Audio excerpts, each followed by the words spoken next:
नमस्कार, स्वागत है आपका। आप देख रहे हैं इंडिया वॉइस और मैं हूं आपके साथ योगेश पांडे। 5 शहर 5 खबरों में रुक करेंगे अब खबरों का। जोशीमठ में आपदा प्रभावितों के पुनर्वास और राहत पैकेज को लेकर मंत्रिमंडल की बैठक में कई फैसले लिए गए हैं। विशेष कैबिनेट बैठक में जोशीमठ के भविष्य को लेकर रोडमैप जारी किया गया। सरकार की कवायद नई टिहरी की तर्ज पर नया जोशीमठ बसाने की भी है।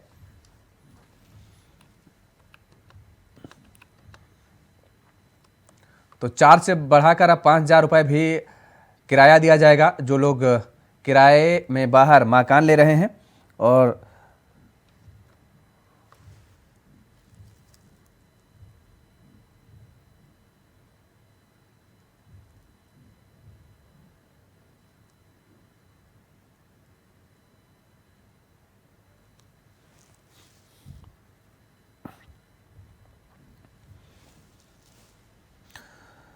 तो जोशीमठ आपदा प्रभावितों के लिए मुख्यमंत्री राहत कोष में मंत्री 1 माह का वेतन जमा करेंगे। प्रभावित परिवारों के लिए किराया की दर 4,000 की जगह 5,000 कर दिया गया है। दरअसल जोशीमठ में आपदा प्रभावितों के पुनर्वास और राहत पैकेज को लेकर मंत्रिमंडल की बैठक में कई फैसले लिए गए हैं। विशेष कैबिनेट बैठक में आज जोशीमठ के भविष्य को लेकर रोडमैप जारी किया गया और सरकार की कवायद भी है कि नई टिहरी की तर्ज पर नया जोशीमठ बसाने की है। 45 करोड़ की आर्थिक सहायता को कैबिनेट ने जारी करने की आज मंजूरी दे दी है। इसके साथ ही 5 जगहों को पुनर्वास के लिए कैबिनेट ने चिन्हित किया है। 4,000 की जगह 5,000 प्रभावित परिवारों को किराए की दर दिया जाएगा। जोशीमठ में 6 माह के बिजली पानी का बिल भी माफ किया जाएगा।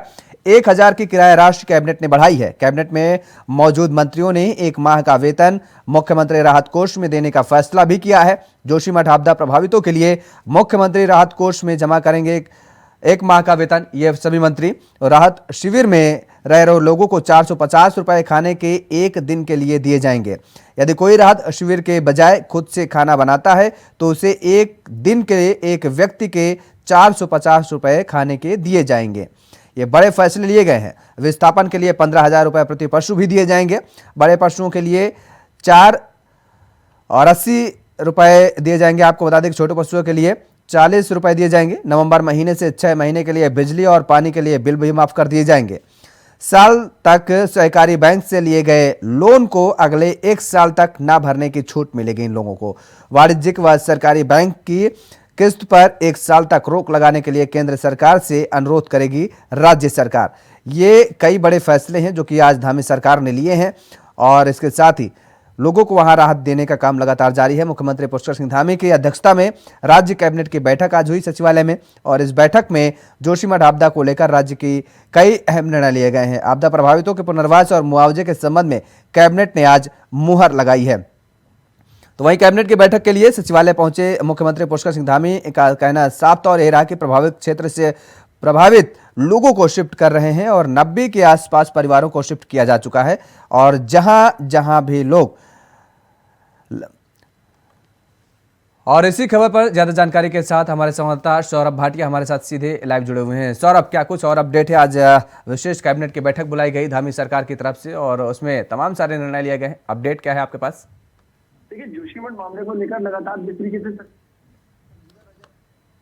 एक कैबिनेट बैठक रखी गई थी, जिस कैबिनेट बैठक में जोशीमठ से जुड़े तमाम मुद्दों पर आज चर्चा हुई। बकायदा मुख्यमंत्री की अध्यक्षता में बैठक में तमाम निर्णय लिए गए, जिसमें लोगों को विस्थापन करने के साथ ही उनको किराए की जो धनराशि थी उसको बढ़ाने के लिए निर्देश दिए गए। लगातार ये मांग उठी थी कि 1 टाइम सेटलमेंट किया जाए।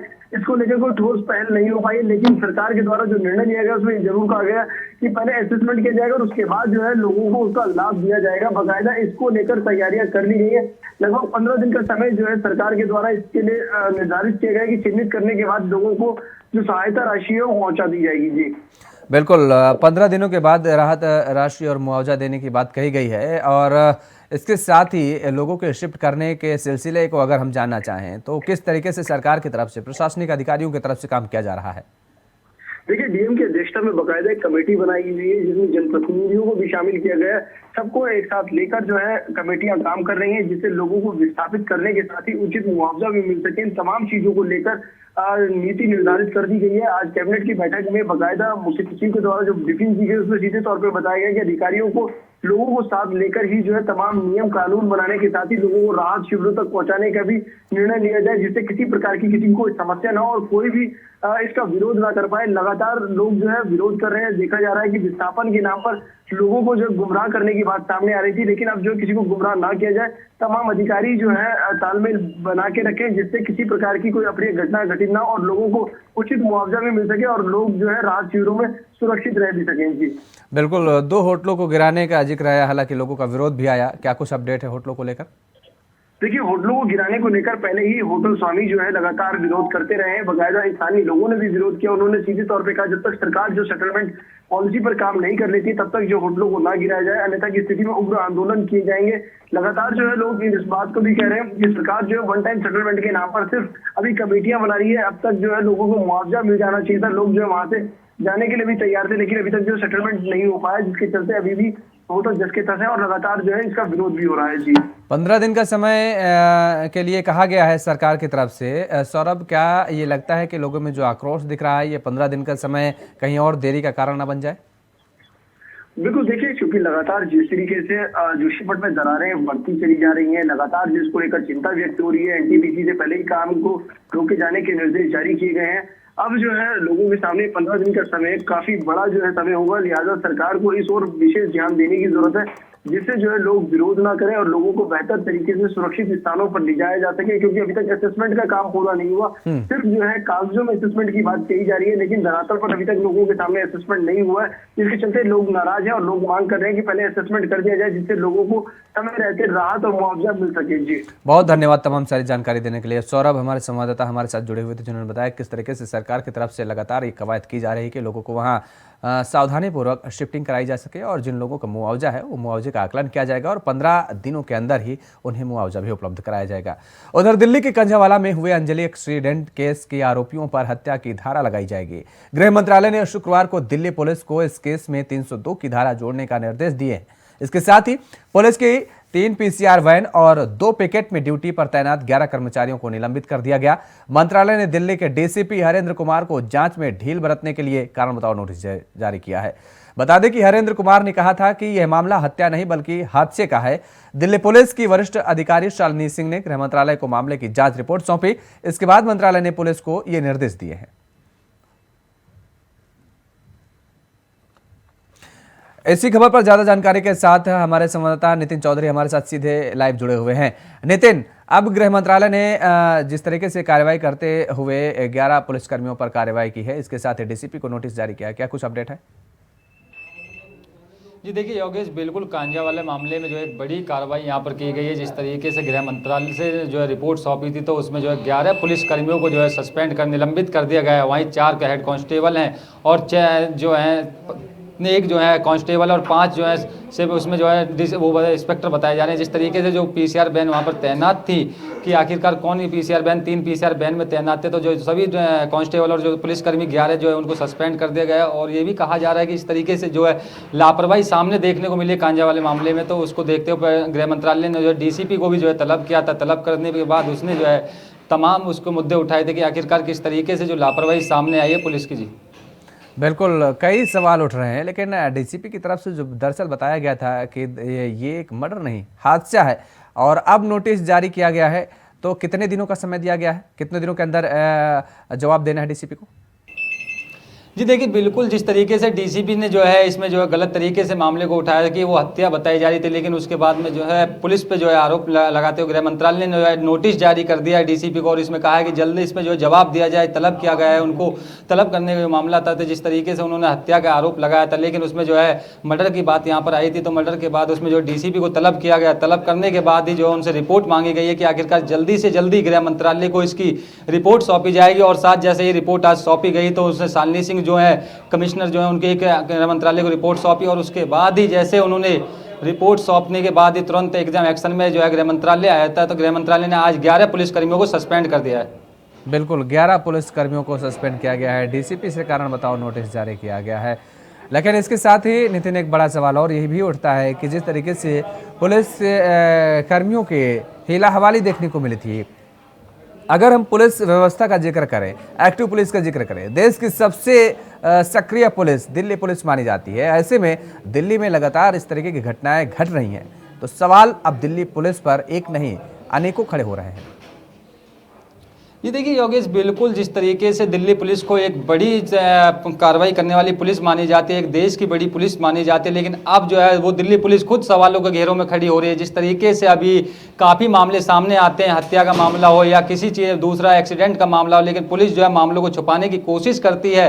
जिस तरीके से जो है दिल्ली पुलिस में कांजा वाला मामला हुआ था, उसमें जो गृह मंत्रालय ने रिपोर्ट मांगी थी, रिपोर्ट सौंपने के बाद 11 पुलिसकर्मियों को सस्पेंड कर दिया गया था। खुद डीसीपी को जो है नोटिस दिया गया कि आखिरकार जल्दी से जल्दी इस नोटिस को बताया कि आखिरकार किस तरीके से जो यहाँ पर जो आरोप लगाया कि हत्या का आरोप था कि हत्या की करी गई थी, लेकिन उसके बाद जैसे ही उन पे गृह मंत्रालय से जो है 11 पुलिसकर्मियों को सस्पेंड किया गया, तो सस्पेंड करने के बाद डीसीपी को भी नोटिस दिया गया। अब दिल्ली पुलिस जो है पूरी तरीके से सवालों के घेरे में है कि जिस तरीके से उस आखिरकार वो मामलों को छुपाने की कोशिश करती है। जिस तरीके से आज गृह मंत्रालय ने रिपोर्ट सौंपी और 11 पुलिसकर्मियों को सस्पेंड किया, एक बड़ा मामला ये सामने आ रहा था कि एक लड़े जो गया कंजा वाले मामले में एक उसकी जो रिपोर्ट सौंपने के बाद जो आरोपी हैं उनको जो फांसी की सजा की बात की जा रही थी, लेकिन इस तरीके से जो पुलिस पूरे मामले को दबाने की कोशिश में लगी हुई थी कि कहा जा रहा था कि दिल्ली पुलिस जो है पूरी तरीके से मामला छुपाने में लगी हुई है। और मीडिया के सवालों से खुद वो डीसीपी वो भागते हुए नजर आ रहे थे। डीसीपी को जैसे ही नोटिस तलब किया और कहा, गृह मंत्रालय ने कहा इसका जवाब दिया जाए कि आखिरकार 11 पुलिसकर्मी जो सस्पेंड हुए हैं और जो ड्यूटी पे पुलिसकर्मी थे उन पर जो निलंबित करने की मांग भी यहाँ पर की जा रही है। और साथ ही उस तरीके के जो मुद्दे यहाँ पर उठाए जा रहे थे,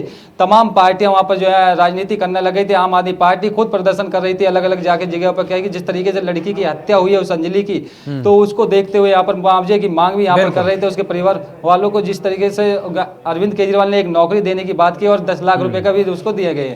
बहुत बहुत शुक्रिया तमाम सारी जानकारी देने के लिए। नितिन चौधरी हमारे साथ जुड़े हुए थे, जिन्होंने बताया किस तरीके से पुलिस इस पूरे मामले को लेकर के कहीं ना कहीं हिला हवाली बरतती नजर आई है और जो थ्योरी पुलिस गढ़ती नजर आए उसमें भी कोई सवाल उठते नजर आए थे। यूपी के अयोध्या में तेजी से हो रहे राम मंदिर निर्माण की जानकारी शुक्रवार को जारी की गई है। श्री राम जन्मभूमि तीर्थ क्षेत्र ट्रस्ट के महासचिव चंपत राय ने कहा है कि मंदिर का निर्माण युद्ध स्तर पर किया जा रहा है, जो कि तय समय सीमा में पूरा हो जाएगा। उन्होंने बताया कि अब करीब 60% निर्माण कार्य पूरा किया जा चुका है। आज से ठीक 1 साल बाद यानी 2024 की मकर संक्रांति को भगवान राम के बाल स्वरूप की प्रतिमा में प्राण प्रतिष्ठा की जाएगी। चंपत राय ने कहा है कि अक्टूबर 2023 तक मंदिर के पहले तल का निर्माण कार्य पूरा हो जाएगा। 2024 मकर संक्रांति तक भगवान रामलला के मंदिर के गर्भगृह में प्राण प्रतिष्ठा हो जाएगी। उन्होंने कहा कि अभी तक जो तैयारी है उसके मुताबिक प्राण प्रतिष्ठा का काम 1 जनवरी से 14 जनवरी के बीच करने की योजना है।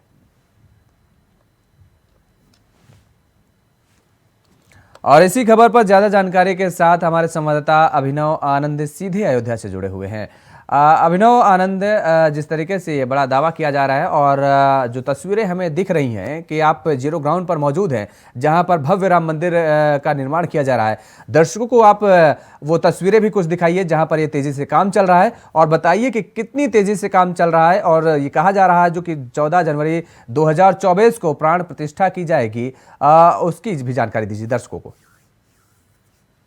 ग्राउंड जीरो पर ही मौजूद हूँ और आप साफ तौर पीछे आप साफ तौर पे देख सकते हैं कि यही वो पत्थर है कि जहाँ पर यहाँ से कार्यशाला में है, कार्यशाला के पत्थर यहाँ से पहले यहाँ आप सामने देख सकते हैं कि ये यहाँ से पहले सफाई होगी, सफाई होने के बाद ये पत्थर, ये सारे पत्थर, और इसके बाद राम जन्मभूमि जाएंगे। राम जन्मभूमि जाकर वहाँ मंदिर निर्माण के कार्य में इनका अहम योगदान होगा। अभिनव, वहां पर जो लोग काम करते नजर आ रहे हैं उनसे भी आप बात करिए, उनसे जानने की कोशिश करिए कि किस तरीके से काम करते नजर आ रहे हैं और क्या जो आगे की रणनीति है किस तरीके से इन लोगों ने बना रखी है। जी जी जी जी अंकल जी, आपका क्या नाम है? जी भाई साहब, आपका नाम? जी जी कल्लू जी, ये बताइए कि कितने दिन से आप यहाँ पे काम कर रहे हैं? 6-7 महीने से आप काम कर रहे हैं। तो ये क्या कर रहे हैं? ये पत्थरों में सफाई कर रहे हैं। अच्छा, पत्थरों की सफाई की जा रही है आपसे? जी जी जी जी जी जी बिल्कुल। बताया जा रहा है कि इनके साफ कहना है कि यहाँ की जो पहले सफाई होती है, उसके बाद इनकी इसमें जो मिट्टी होती है, मिट्टी में पानी डालकर, और उसके बाद ये सारे पत्थर है उनके वो राम मंदिर के निर्माण कार्य में लगेंगे। अभिनव, अगर हम जिस तरीके से ये कलाकृति जो नजर आ रही है, जो भगवानों की आकृति देते हुए नजर आ रहे हैं पिलर में, अगर हम पूरे मंदिर निर्माण का जिक्र करें तो कितने पिलर इसमें होंगे जिनमें इन भगवान की कलाकृति या इनकी मूर्ति की आकृति का हम जिक्र करें तो वो आकृति उभारी जाएगी? बिल्कुल आपको बताना चाहूंगा कि मंदिर निर्माण का कार्य लगभग 60% पूरा हो चुका है। और प्रथम तल आज स्वयं चंपत राय जी, जो श्री राम तीर्थ क्षेत्र ट्रस्ट के महासचिव हैं चंपत राय जी, उन्होंने साफ तौर पर ही बता दिया है कि 14 जनवरी 2024 तक भगवान रामलला यहाँ पर विराजमान हो जाएंगे। बिल्कुल 2024 तक भगवान रामलला विराजमान कर दिए जाएंगे और 14 जनवरी को प्राण प्रतिष्ठा भी की जाएगी।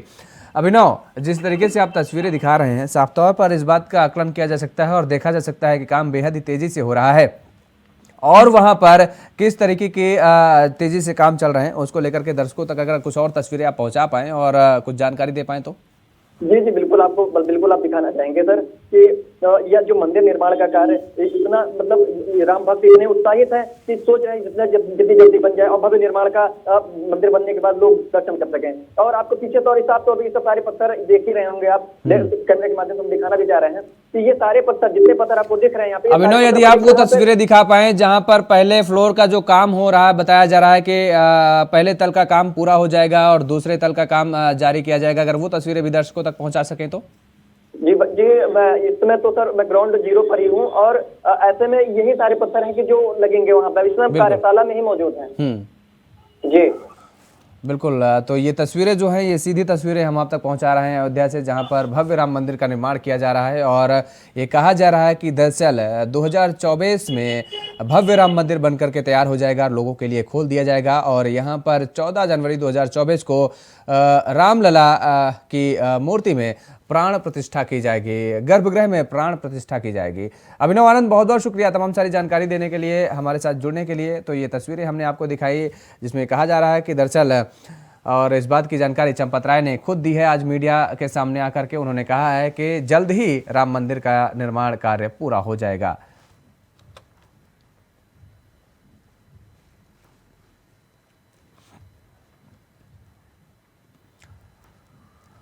उधर प्रधानमंत्री नरेंद्र मोदी शुक्रवार वीडियो कॉन्फ्रेंसिंग के जरिए वाराणसी में दुनिया के सबसे लंबे रिवर क्रूज एमवी गंगा विलास और टेंट सिटी के उद्घाटन कार्यक्रम में शामिल हुए। इस दौरान उन्होंने उत्तर प्रदेश के वाराणसी और असम के डिब्रूगढ़ के बीच दुनिया के सबसे लंबे रिवर क्रूज एमवी गंगा विलास को हरी झंडी दिखाई।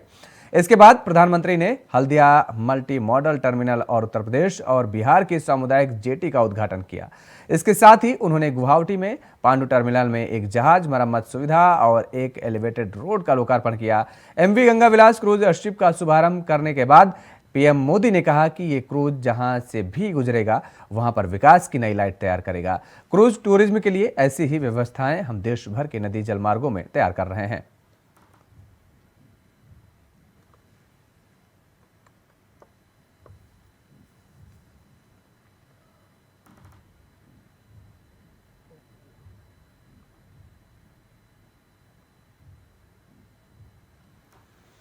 तो गंगा विलास क्रूज का आज शुभारंभ प्रधानमंत्री नरेंद्र मोदी ने किया है, आपको बता दें।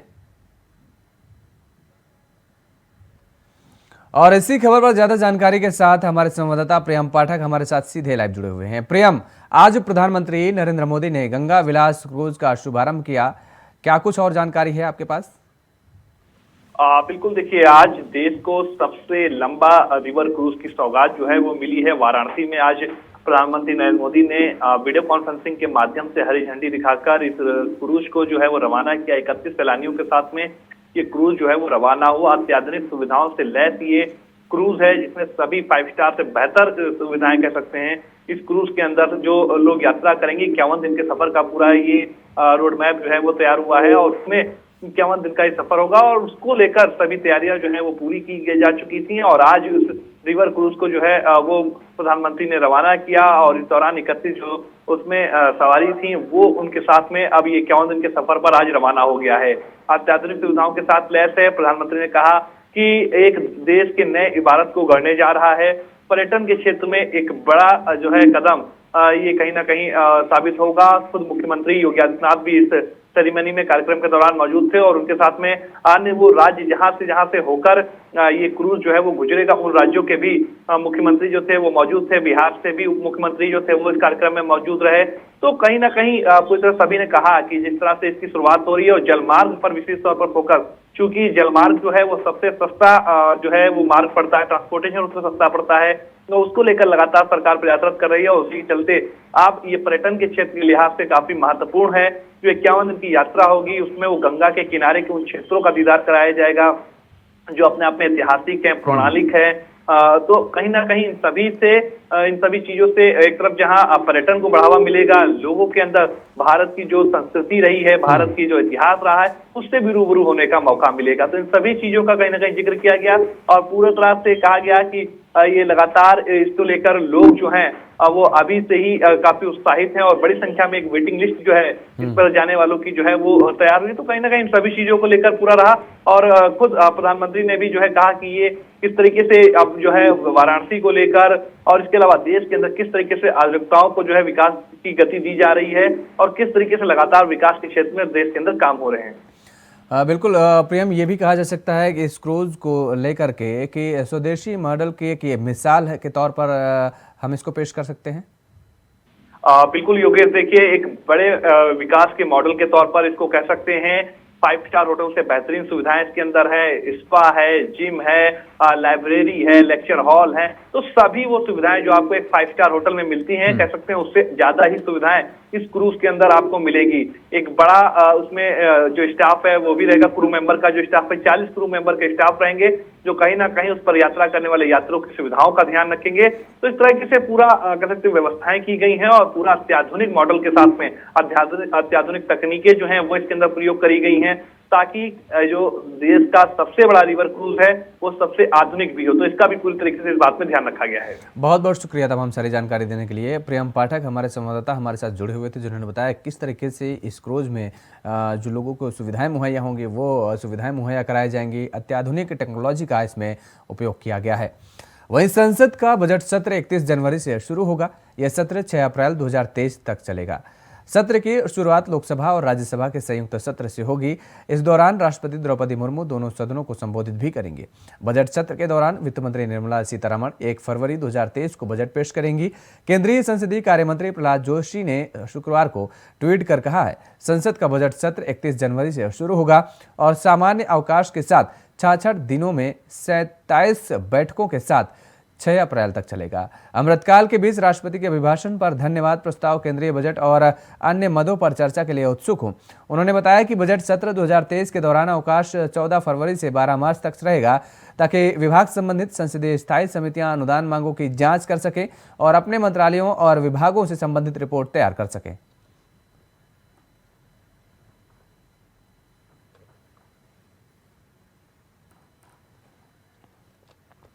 और इसी खबर पर ज्यादा जानकारी के साथ हमारे सहयोगी शिवम सोनी हमारे साथ सीधे लाइव जुड़े हुए हैं। शिवम, संसद के बजट सत्र का ऐलान हो गया है। 31 जनवरी से यह सत्र का आगाज होगा और 1 फरवरी को ये कहा जा रहा है कि बजट भी पेश किया जाएगा। देखिए बिल्कुल योगेश, 31 जनवरी से लेकर 6 अप्रैल तक ये संसद का बजट सत्र शुरू होने जा रहा है। हालांकि 66 बैठकें इस दौरान होनी हैं। संसदीय कार्य मंत्री प्रहलाद जोशी ने खुद ट्वीट करके जानकारी दी और इसके साथ साथ 14 फरवरी से लेकर 12 मार्च तक अवकाश रहेगा। इसे सामान्य अवकाश कहा जा रहा है। तो यानी 31 जनवरी से शुरुआत हो रही है बजट सत्र की, जो कि 6 अप्रैल तक चलेगा। 31 जनवरी को ही आर्थिक सर्वेक्षण पेश किया जाएगा सरकार की ओर से बजट को लेकर और इस दौरान जब संसद के बजट सत्र की शुरुआत होगी तो 15वीं राष्ट्रपति के तौर पर राष्ट्रपति द्रौपदी मुर्मू संसद के दोनों सदनों को संबोधित करेंगे। हालांकि ये अंग्रेजों के समय से परंपरा चली आ रही है कि जब भी बजट सत्र स्टार्ट होता है, शुरुआत होती है, तो राष्ट्रपति संबोधित करते हैं और भारत में आजादी के बाद से सन 1950 से परंपरा लगातार बदस्तूर जारी है राष्ट्रपति के संबोधन की। तो 15वीं राष्ट्रपति के तौर पर पहली बार होगा जब द्रौपदी मुर्मू दोनों सदनों को एक साथ संबोधित करेंगी। आर्थिक सर्वेक्षण के दौरान सरकार तमाम सारे प्रावधान रख सकती है। हालांकि इस बजट को लेकर देशवासियों को बहुत उम्मीद है। हम देख रहे हैं कि इस तरह से महंगाई से देश जूझ रहा है। महिलाओं की रसोई का जो बजट है वो गड़बड़ा गया है। इसके साथ साथ चाहे पेट्रोल डीजल हो, एलपीजी हो, गैस सिलेंडर, सीएनजी, तमाम जो घरेलू चीजें हैं जिनको हम आए दिन अपनी दिनचर्या में इस्तेमाल करते हैं, इनके दामों में तेजी के साथ बढ़ोतरी हो रही है। तो इस बजट से उम्मीद ये लगाई जा रही है। बिल्कुल, लेकिन इस बीच जो है 14 फरवरी से 12 मार्च तक अवकाश की बात की जा रही है। क्या वजह मानी जाए कि इतना लंबा अवकाश इस सत्र के दौरान? देखिए, सामान्य अवकाश इसे कहा जा रहा है कि ये सामान्य अवकाश रहेगा। हालांकि प्रहलाद जोशी ने इसको लेकर कोई विशेष टिप्पणी नहीं की, कोई विशेष बात नहीं कही।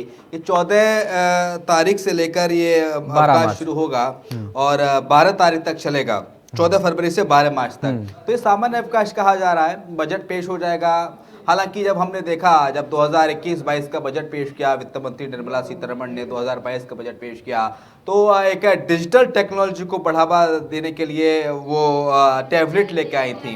डिजिटलाइजेशन का उन्होंने प्रमोट किया वहां पर और टैबलेट के जरिए बजट पेश किया गया। इससे पहले जब वित्त मंत्री अरुण जेटली थे, तो जब हम देखते आ रहे थे कि जब शुरुआत से ही जब मनमोहन सिंह भी जब वित्त मंत्री रहे हैं यूपीए की सरकार में, तो एक अटैची लेके आया करते थे और अटैची के जरिए उस बजट को पेश किया जाता था। लेकिन निर्मला सीतारमण के आने के बाद इस परंपरा को बदला गया। तो पहले अटैची हुआ करती थी, वो धीरे धीरे करके अब टैबलेट में तब्दील हो गई और डिजिटलाइजेशन को बढ़ावा देने के लिए एक युवाओं के लिए भी एक ये बताने के लिए कि देखिए, संसद भी धीरे धीरे करके डिजिटल हो रही है, देश डिजिटल हो रहा है और टैबलेट के जरिए बजट को पेश किया जाता रहा है पिछले सालों। इस बार दिलचस्पी ये है, खास बात यह है कि आखिरकार इस बजट में क्या कुछ रहने वाला है। इस पूरे बजट को लेकर पूरे देशवासियों की नजर इस बजट पर टिकी हुई है। युवाओं के लिए क्या खास रहेगा, बुजुर्गों के लिए क्या खास रहेगा, गृहिणियों के लिए क्या खास रहेगा, इसके साथ ही टैक्स के स्लैब में सरकार कितनी छूट दे सकती है, ये भी देखने वाली बात होगी। बहुत शुक्रिया तमाम सारी जानकारी देने के लिए। शिवम सोनी हमारे साथ जुड़े हुए थे, हमारे सहयोगी, जिन्होंने बताया कि सदन की कार्यवाही के दौरान, बजट सत्र के दौरान क्या क्या संभावनाएं जताई जा रही हैं, लोगों की आस किस तरीके से लगी हुई हैं। 5 शहर 5 खबरों में फिलहाल इतना ही। खबरों के लिए आप बने रहिए इंडिया वॉइस के साथ। नमस्कार।